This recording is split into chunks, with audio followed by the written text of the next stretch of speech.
La magie naturelle et primordiale est basée sur la synergie d'action des âmes. Les âmes sont liées, les âmes sont unifiées, les âmes sont unies dans le cœur de la nature. Bonjour, bonsoir, chers à toutes, chers tous. Heureux de vous retrouver dans cette nouvelle capsule. Stri Eusèbe Armandino, on m'appelle. Instructeur spirituel, métaphysicien, homme de la tradition, je suis. Aujourd'hui, nous allons aborder un thème. Nous allons aborder une thématique. Bon, une thématique qui va clarifier la lanterne de beaucoup de personnes par rapport à certains concepts que les gens utilisent à tort et à travers. Avant même d'annoncer le thème, eh bien oui, likez la vidéo, partagez la vidéo, aimez la vidéo et si possible, abonnez-vous si vous n'êtes pas encore abonné. Aujourd'hui, nous allons aborder le concept de l'âme, des âmes sœurs, selon la tradition kémète. Le concept des âmes sœurs selon la tradition kémète. Vous savez, dans la création, l'élément le plus important, essentiel, l'élément le plus fondamental dans le dispositif de la création, c'est l'homme. Oui. Tout se repose sur l'homme. Tout se base sur l'homme. L'homme, c'est la perfectibilité de l'œuvre divine. L'homme représente l'élément, la symbolique, le symbole de perfectibilité de l'œuvre divine. L'homme, c'est comme en quelque sorte un socle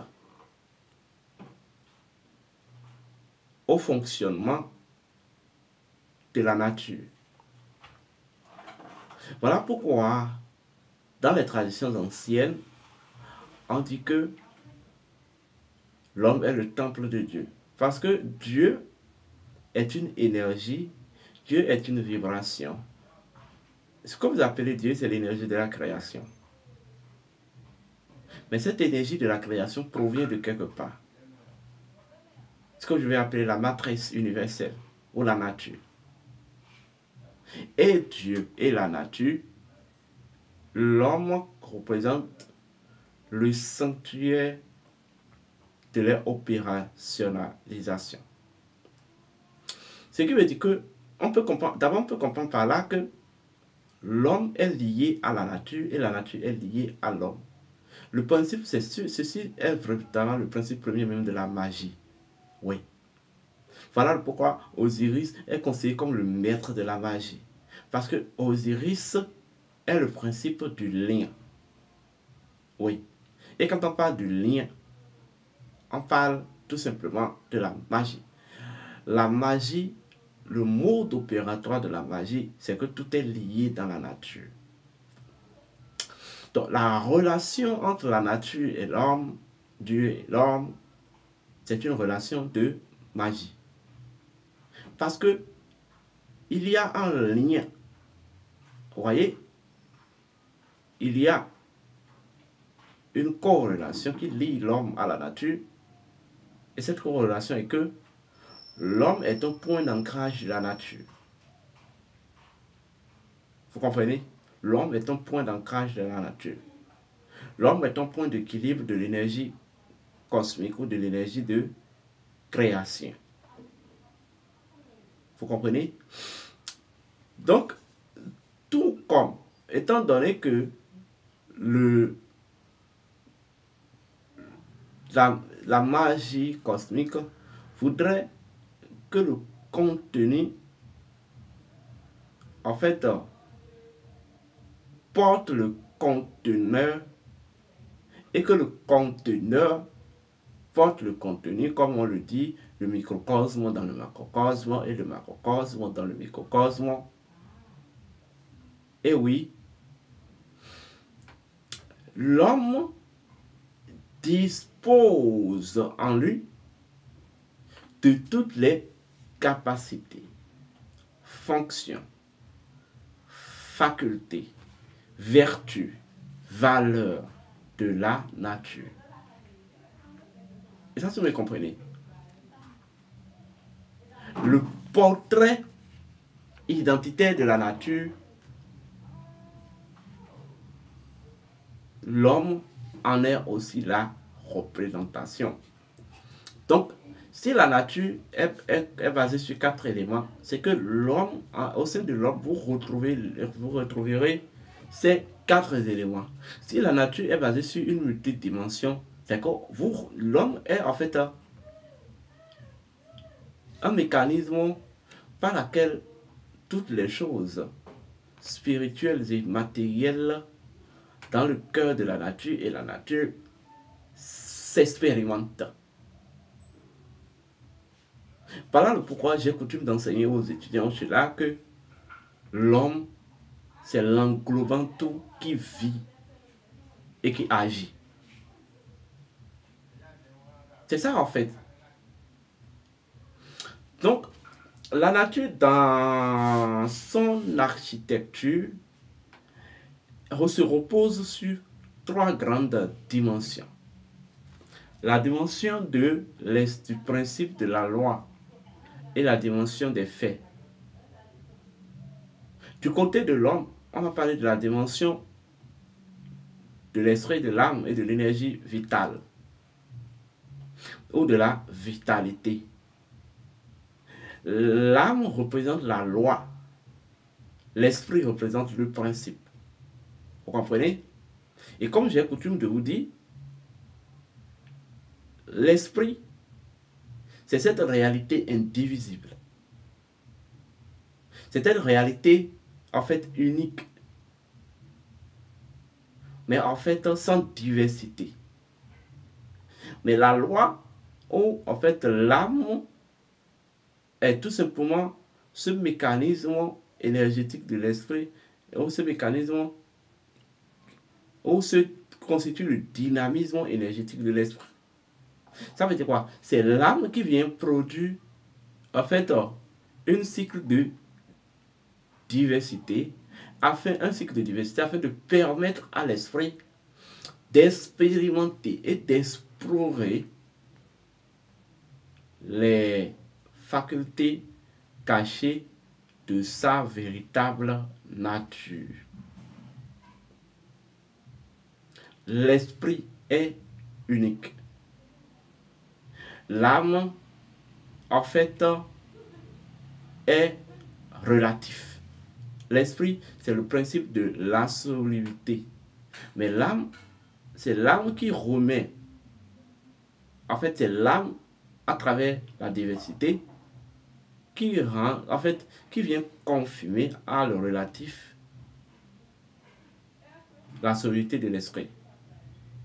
Donc, l'âme, c'est le principe, l'âme représente le principe relatif de l'être.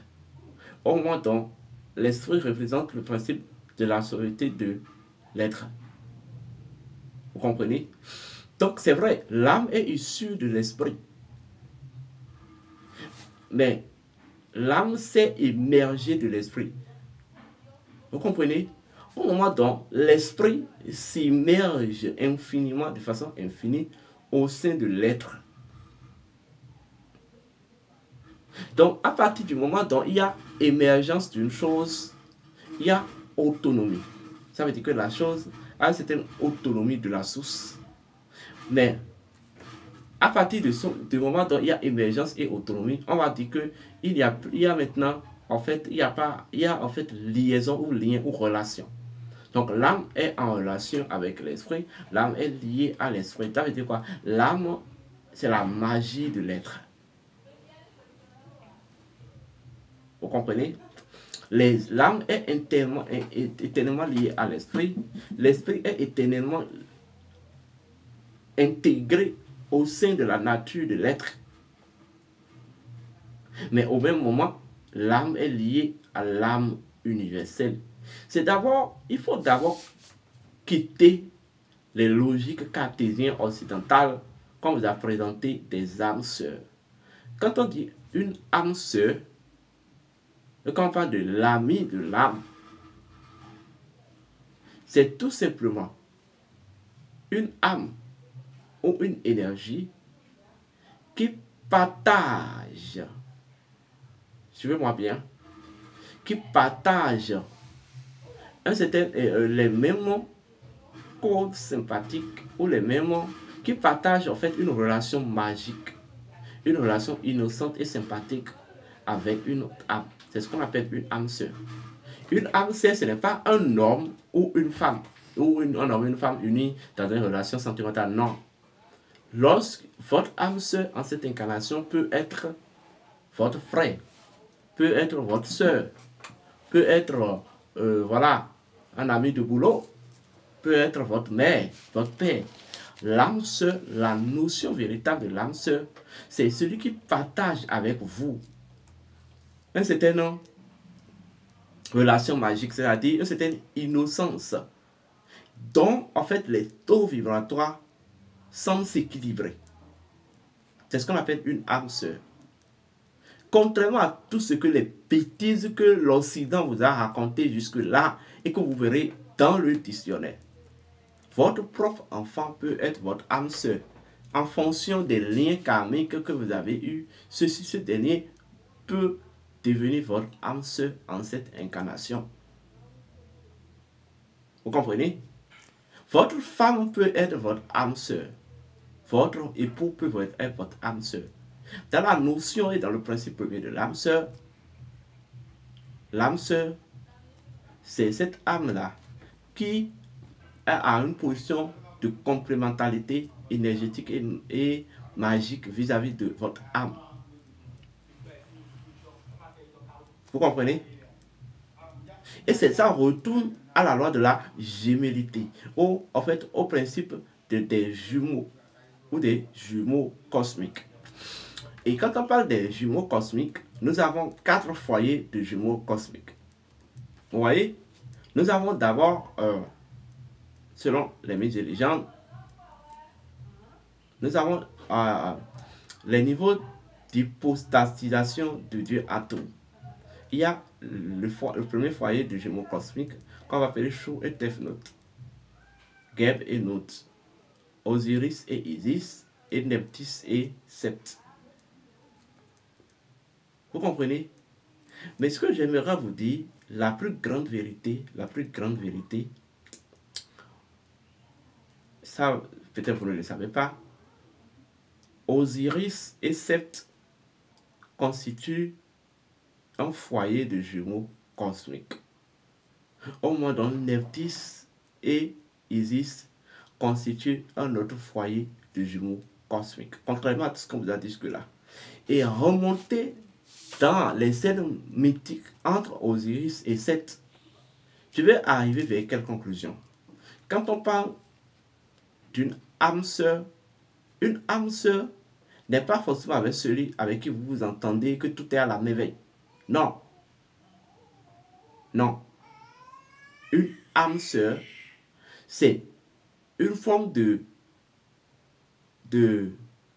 constellation énergétique de votre âme, mais qui participe à la maturation spirituelle de votre âme, quelle que soit quelle que soit sa position polaritaire, qu'il soit contre vous ou pour vous. Voilà, c'est de ça qu'il s'agit en fait.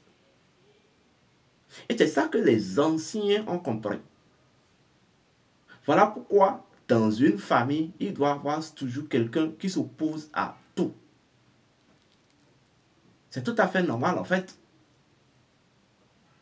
Donc, récapitulatif. Une âme sœur, c'est tout simplement une âme qui porte en fait les mêmes fréquences magiques que vous, et qui partagent une sympathie avec votre âme. Deuxième niveau, une âme sœur, c'est une constellation énergétique qui participe, quoi qu'on dise, à la maturation de votre âme. Quelle que soit sa position polaritaire, mais cette constellation énergétique est quantifiée en un homme. Ça veut dire quoi?